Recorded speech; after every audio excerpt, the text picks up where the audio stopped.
safeguards that we can put into place so that temptation, when they're on that when they're with their friends, maybe their friends challenge them, when they kind of feel like, oh, what do I do with this situation, to just help them to make, be in a place where they make wiser choices. Right.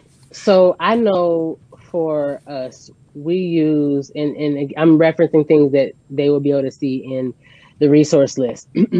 But I think it's important for us to begin to, trust our children. We give them the tools and we have to trust them. Again, they're not always with us. And so the service Bark, or the app Bark, really allows us to trust our children outside the home on their phones, but it basically barks or alerts us when something that's controversial, or because they keep up with all the code words, the lingo, all of that we don't know, right? Because to us, it's just some emojis, right? To us, it might just be some emojis, but to them, they're saying something. And so it allows your children to have the freedom to have those communications and texts and all that stuff. And it alerts us only when it's necessary.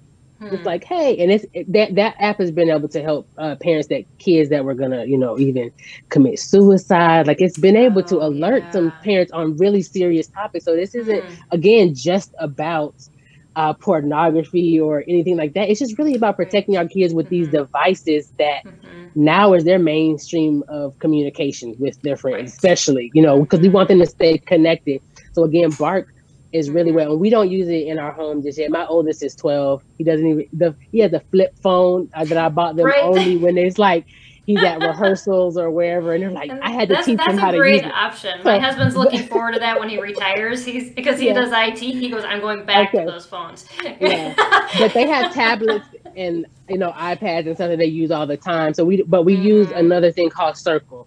It used to be called Circle by Disney, but now it's Circle, and that right there is a device that we plug up to our internet, and it allows us to filter.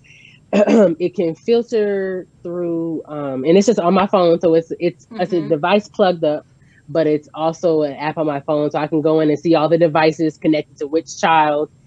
So there might be different parameters based on their age. I can pause the internet. I can give them rewards and things like that. But it helps filter through certain things. I can block certain websites, things like that. But it's also has a feature that when they're outside your home, when they're not on your Wi-Fi, right, it can filter and keep track of what they're doing.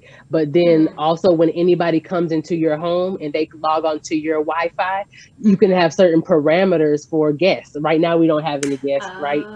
But when we come back to having guests, so anybody that logs into my Wi-Fi, I have younger siblings. They're like, in their early 20s, but they come in and they're like, why am I limited on how long I can be on Snapchat? Because you don't need to be here all day. Exactly. So you can set limitations and hours on it too. And so I think that it's beneficial because you have guests in your home or wherever, you want to make sure that even they're not, hey, let me show you this on my phone, Right, or even your kids walking through the room and they're looking at something and them not even thinking about sharing it, but they take a glance, and exactly.